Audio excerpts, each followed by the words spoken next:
This is an energy reading. It is all alleged, my opinion, not facts, my opinion. I would say he went south to go east. And the suspect returns a fourth time. Next, the vehicle is captured leaving the area of the King Road house at a high speed at 4:20 a.m. Another surveillance video catches the Elantra driving south on Willenta Drive again. Around 4:50 in the morning, his phone was tracked near Blaine, Idaho. Further tracking was consistent with Kohberger traveling south to Genesee, west to Uniontown, and north back into Pullman. I don't know if he necessarily went back home to Washington before going to wherever he put the knife, per se. I'm not thinking that in terms of putting the knife wherever the knife is now. I don't think he went back towards Washington. I think he went southeast. I can't explain it, but I really feel like he has some kind of intention to get someone else to be the one who's either get someone else to be found guilty or use somebody else to separate himself from the repercussions of this. A shocking twist to the brutal murders of 4 college students in Idaho. The Pennsylvania man accused of the killings now says a survivor can help clear his name. Well, apparently, Kohberger's attorney says that one of the surviving roommates allegedly heard or saw things that could clear the suspect's name, according to a court filing. In the documents obtained by Fox News, the subpoena demands one of the surviving roommates, Bethany Funk, appear in court in June to second roommate who told police she was in the basement at the time and never went upstairs. According to the court documents, Kohberger's defense team says she has, quote, information unique to her experiences and cannot be provided by another witness. Funk is fighting the subpoena. Peaceful among thorns. He went back to class and he acted totally normal. Like everything was a-okay in his world. He did become more chatty towards the tail end of the term following the quadruple homicide in Moscow. I don't think she knew. I think she came to know, not like just now, but like I think she came to know a couple weeks ago. One of Brian's 2 older sisters, home for the holidays, brought up an uncomfortable topic. The sister had noticed Brian had been wearing latex gloves. She thought it odd. And at some point, the sister, quite loudly, pointed out that at the time of the murders in Moscow, Brian had lived just a few miles away in Pullman, and that Brian drove a white Elantra, a car that law enforcement across the nation was looking for. Add that to the gloves, and the sister said she thought the Kohberger family should consider that Brian might have killed the 4 students in Moscow. Definitely does have some trauma from childhood. 5 of Pentacles reversed. There is some kind of financial trouble that the family experienced when they were younger, and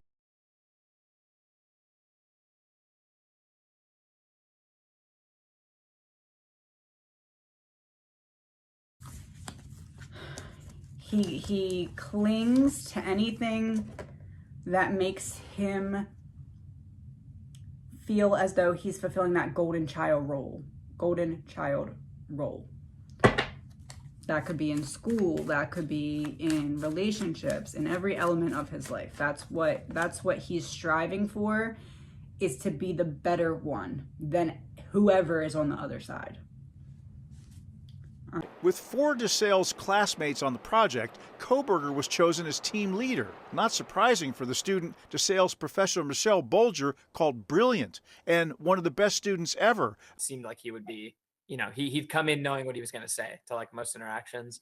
And then when he would grade your papers, he would be grading you on what he ended up calling like a higher standard. But what it really felt like to us was he was grading us like he would have graded himself as a PhD student. He's grading us too harshly. And that was like an annoyance. But timeline issue.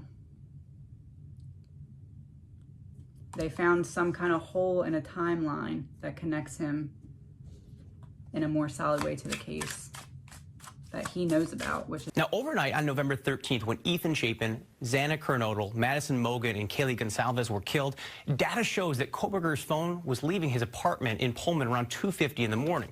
But almost immediately, the phone cuts off from cell phone service. Investigators think that was a deliberate move by him to not be caught. Oh, timeline issue. Marriage, wedding, and greed.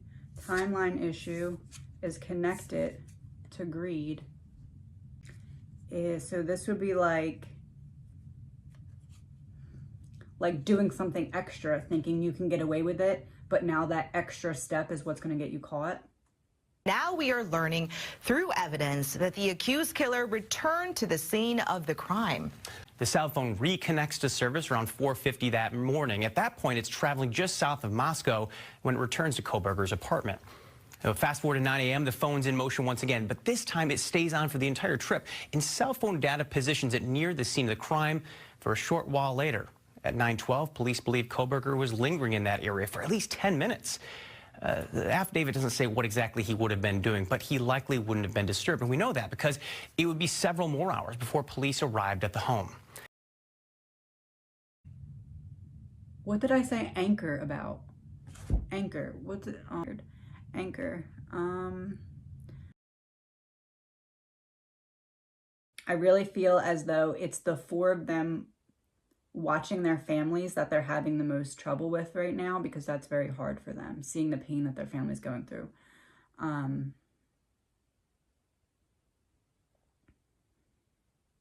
It's almost like if the four of them were sitting down watching this trial unfold, they're not even looking at Brian.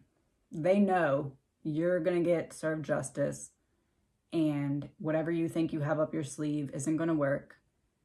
They're just focused on their family. It's like if you were to sit in a courtroom, they would be facing away from Brian, just fully focused on trying to send love to their families. We don't want to get too washed up in the revenge factor. We want to remember these girls. We want to remember Ethan, and we want to make sure that when this is all said and done, that's the only people you think of. We want the defendant to just disappear, and all we remember is the beautiful lives that these people had. And then that's the best that we can do. All this media, all the stuff we're doing is so what we remember the victims and we forget who did this crime, which is very uncommon. Normally, we just talk about the person who does this crime. We'd like to turn that on its head, forget about him, and just remember these beautiful people, these beautiful young souls. Last thing, what will the next step of this court case unfolding involve? Seven of Swords reverse. Getting caught. I'm telling you, there's something that they know. There's something that they have that's huge that hasn't come out yet. Wheel of Fortune. Yeah, it's like they have some kind of hidden key that really connects Brian. At this hour, a grand jury we've learned has indicted Brian Kohberger. He's the suspect in the Idaho quadruple stabbings. What this means is the grand jury reviewed some evidence and testimony and found enough evidence to indict one of